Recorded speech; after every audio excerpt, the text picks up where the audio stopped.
dan rekan-rekan saya. Saya Amanda Fitriani Hafesia. Saya Aura Putri Aryadi. Di sini kami akan menjelaskan tentang PPH pasal 21 dan PPH pasal 26. Apakah kalian tahu tentang PPH pasal 21 dan PPH pasal 26? Mari kita simak video selanjutnya. Pengertian PPH pasal 21 dan PPH pasal 26. Istilah pajak penghasilan atau PPH sudah tidak asing lagi bagi masyarakat, khususnya wajib pajak. Kendati demikian, masih ada beberapa dari mereka yang belum mengetahui lebih dalam mengenai pajak ini. Padahal, PPH menjadi salah satu komponen penting yang berkaitan dengan pemotongan atas gaji, upah, imbalan, dan sejenis lainnya. PPH pasal 21 dan 26 adalah pajak atas penghasilan berupa gaji, upah, honorarium, tunjangan, dan pembayaran lain, dengan nama dan dalam bentuk apapun sehubung dengan pekerjaan atau jabatan, jasa, dan kegiatan yang dilakukan oleh orang pribadi, subjek pajak dalam negeri. Sebagaimana dimaksud dalam pasal 21 dan 26 Undang-Undang Pajak Penghasilan, Peraturan Menteri Keuangan Nomor 252 per PMK 03 tahun 2008 merupakan petunjuk pelaksanaan sebagai dasar pelaksanaan pemotong pajak atas penghasilan sehubung dengan pekerjaan, jasa, dan kegiatan orang pribadi yang di dalamnya mengatur atas penghasilan yang dipotong PPH pasal 21 dan 26. Pemotong pajak PPH pasal 21 dan 26. 1. Pemberian kerja yang terdiri dari orang pribadi dan badan, baik merupakan pusat maupun cabang, perwakilan atau unit yang membayar gaji, upah, honorarium, tunjangan, dan pembayaran lain. 2. Bendahara atau pemegang kas pemerintah, termasuk bendahara atau pemegang kas pada pemerintah pusat termasuk institusi, TNI atau Polri, pemerintah daerah, instansi atau lembaga pemerintah lainnya. 3. Dana pensiun, badan penyelenggaraan jaminan sosial tenaga kerja dan badan-badan lain yang membayar uang, pensiun, dan tunjangan hari tua atau jaminan hari tua. 4. Orang pribadi yang melakukan kegiatan usaha atau pekerjaan bebas serta badan yang membayar, contohnya honorarium atau pembayaran lain sebagai imbalan sehubung dengan jasa dan atau kegiatan yang dilakukan oleh orang pribadi dengan status subjek pajak dalam negeri, dan honorarium atau imbalan lain kepada peserta pendidikan, pelatihan, dan magang. 5. Penyelenggaraan kegiatan termasuk badan pemerintah, organisasi yang bersifat nasional dan internasional. Wajib pajak PPH pasal 21, pasal 26. Penerimaan penghasilan yang dipotong PPH pasal 21 adalah orang pribadi dengan status subjek pajak dalam negeri yang menerima atau memperoleh penghasilan sehubungan dengan pekerjaan, jasa, dan kegiatan, termasuk penerima pensiun. Kategori penerima wajib pajak: 1. Pegawai. 2. Penerima uang pesangon atau pensiunan. 3.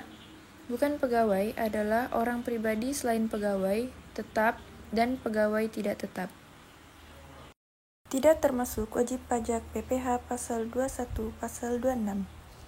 Pemotong PPH pasal 21 atau PPH pasal 26 adalah wajib pajak orang pribadi atau wajib pajak badan, termasuk bentuk usaha tetap yang mempunyai kewajiban untuk melakukan pemotongan pajak atas penghasilan sehubungan dengan pekerjaan, jasa, dan kegiatan orang pribadi sebagaimana dimaksud dalam pasal 21 dan pasal 26 Undang-Undang Pajak Penghasilan.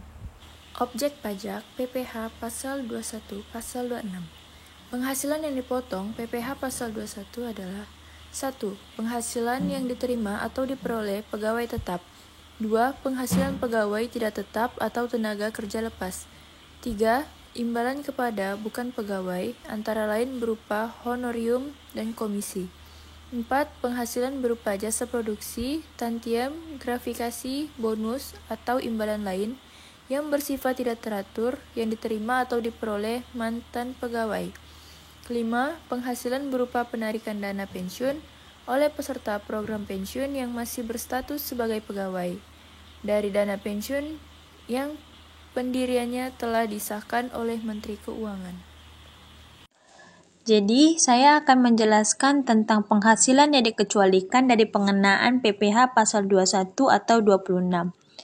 Ada 5 poin, yaitu yang pertama, pembayaran manfaat atau santunan asuransi dari perusahaan asuransi. Yang kedua, penerimaan dalam bentuk natura atau kenikmatan dalam bentuk apapun yang diberikan oleh wajib pajak atau pemerintah. Yang ketiga, ada iuran pensiun yang dibayarkan kepada dana pensiun. Yang keempat, zakat yang diterima oleh orang pribadi yang berhak dari badan atau lembaga amal zakat. Yang terakhir, yang kelima, beasiswa yang memenuhi persyaratan tertentu. Selanjutnya, ada dasar pengenaan dan pemotongan PPh pasal 21 atau 26. Yang pertama, ada penghasilan kena pajak yang berlaku bagi pegawai tetap, penerimaan pensiun berkala, dan pegawai tidak tetap yang penghasilannya dibayar secara bulanan atau jumlah kumulatif penghasilan yang diterima dalam 1 bulan. Yang kedua, jumlah penghasilan yang melebihi bagian penghasilan yang tidak dilakukan pemotongan PPh pasal 21 sebagaimana dimaksud dalam pasal 21 ayat 4 Undang-Undang Pajak Penghasilan. Yang ketiga, jumlah penghasilan bruto yang berlaku bagi penerima penghasilan selain penerima penghasilan sebagaimana dimaksud pada huruf A dan huruf B. Ada tarif pemotong PPh pasal 21 atau 26. Tarif pemotong ke-1, tarif berdasarkan pasal 17 ayat 1 huruf A Undang-Undang PPh atau biasa disebut dengan tarif umum. Tarif pemotong kedua, tarif efektif pemotongan PPh pasal 21 atau biasa disebut TER yang terdiri dari 2 kategori, yaitu tarif efektif bulanan dan tarif efektif harian. Tarif pemotong PPh pasal 26 sehubungan dengan pekerjaan, jasa, dan kegiatan besarnya adalah 20% dan bersifat final. Dalam hal yang dipotong memiliki surat keterangan domisili sebagai wajib pajak luar negeri atau SKD WPLN. Yang terakhir, cara menghitung PPh pasal 21 atau 26. Pasal 21 yang dipotong oleh pemotong pajak secara umum diformulasikan sebagai berikut.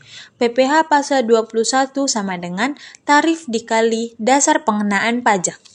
Beberapa tarif berikut ini digunakan sebagai dasar menghitung PPh pasal 21. 1.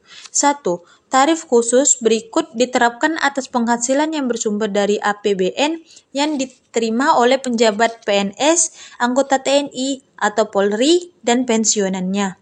Yang kedua, tarif khusus berikut diterapkan atas penghasilan berupa uang pensiun yang diterima sekaligus. Yang ketiga, tarif khusus berikut diterapkan atas penghasilan berupa uang manfaat pensiun.